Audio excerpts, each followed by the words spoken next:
G'day world, my name's Chris Hogan and I'm from BeachCity. Today we're having a conversation with Leigh Kelson, Martin Talvari and Yuval Hertzog right here in Burleigh Heads at Burleigh Social Cafe. It was actually a bit of a reunion with Yuval and Martin, and they hadn't seen each other for a while, so Martin was a little bit surprised that we even had this set up. I'm sure you'll enjoy the conversation. It was absolutely awesome. In this new world of sort of entrepreneurship and the startup culture that we've discussed, how important is lifestyle to blend into that? Look, that's my favorite question. The reason why I wanted to travel, I wanted to find the perfect combination of lifestyle and business. Like, where is the best place in the world where I personally can do business?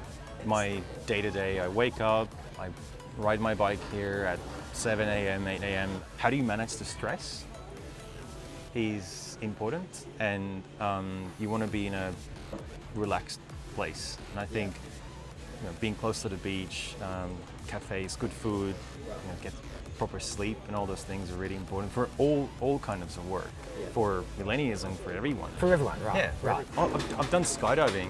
Right. Yeah. How many times have you done skydiving? Oh, a couple of times.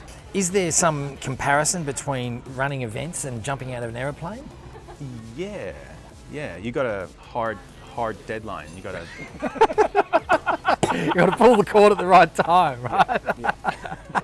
A Marriott type of event is one of the things, the basic, that actually start this movement forward. This is something that gets people from the entrepreneurial level, people from the industry, from investment and government, all come together and talk about things in a new way of thinking, where this will drive for a cultural change.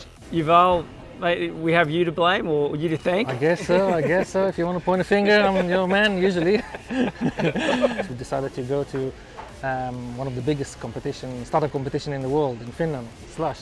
When I got to Slush, I said, this is so great, I have to speak with the organizer. We have to replicate it here. So I started talking with some of the organizers there, and I said, I'm going to follow this up.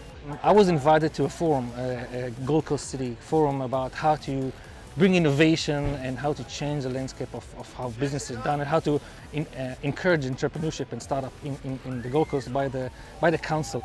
And both me and Leigh met for the first time together with a lot of other people, and then we started talking that we need to start to think differently. We need to look at the whole thing from a different way. This is not a corporate or a small business loan that you need to get to. This is something that we want to disrupt an entire market and hopefully go global. Otherwise, we're always going to think small.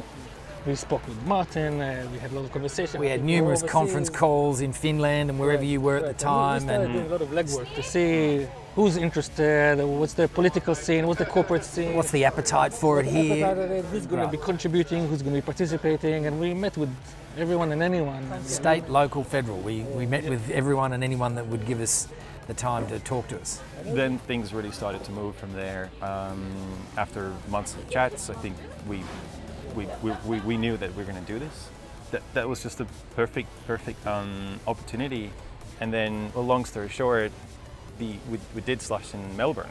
And it was at the time where the federal government started changing its path toward innovation. They start throwing resources, start building plans. The thing is, they didn't really know how to do it. So you see that they're really open to that, but they need the guidance, they need the help. And they're saying, and I think they saw Martin Slush as a helping hand there. I would love to see Marriott in the next 10 years really capture the best of Australia. And I don't, not limited to entrepreneurship, but I mean the culture, the lifestyle. From my perspective, BeachCity is really about the celebration of the lifestyle, the culture. It's forward-looking, so it's about the future. And I think what we want to try and do is demystify the future, particularly for our younger audience or our younger people within the community.